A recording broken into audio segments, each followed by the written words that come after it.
Достор салам, сиздер менен мен Дарья Батырханова. Сиздерди өзүм каналымда көргөнүмө кубанычтамын. Анда эмесе сиздердин назарыңыздарга сабак учурунда тартып алынган видеону сунуштаймын.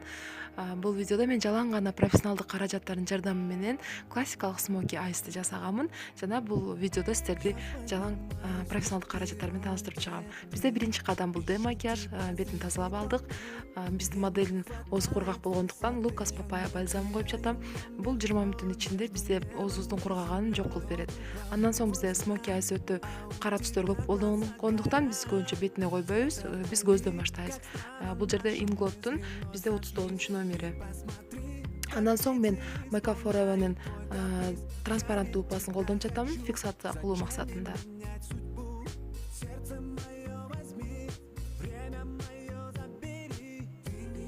Мына эми биз кашка өтөлү. Бул Anastasia Beverly Hills'нын калеми аябай жакшы туруктуу, пигменттүү. Даана болуш үчүн биз сөзсүз түрдө консилерди колдонобуз. Андан соң мен эми көздүн боёгу өттүм. Бул жерде L'Oreal'дин Color Rich 201 номери менен боеп жатамын. Калемди боеп чыккандан соң биз бардыгын жайып чыгышыбыз керек. Биз жайып жатканда бизге көбүрөөк синтетикалык кистин жардамы менен жайылыш керек.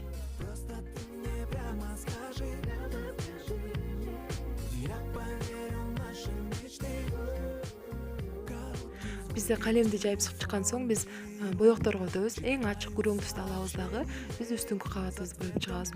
Андан соң андан күрөңүрөөк түстү иштетебиз. Эң акырында кара түс менен боейбуз.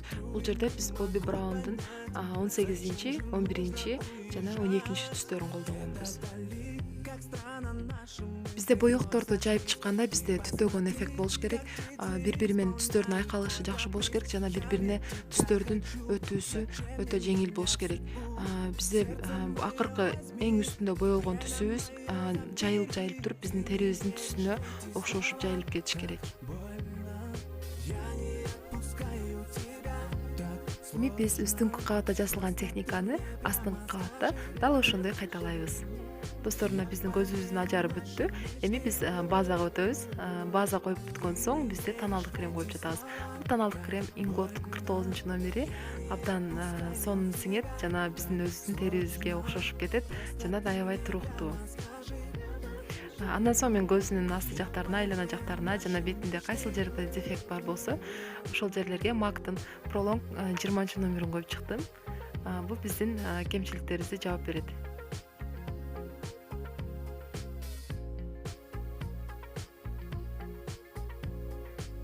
Эми биз оозун боеп жатабыз. Көзү көбүрөөк боелгон соң биз оозун албетте анча билинер билинбеген түстү тандашыбыз керек.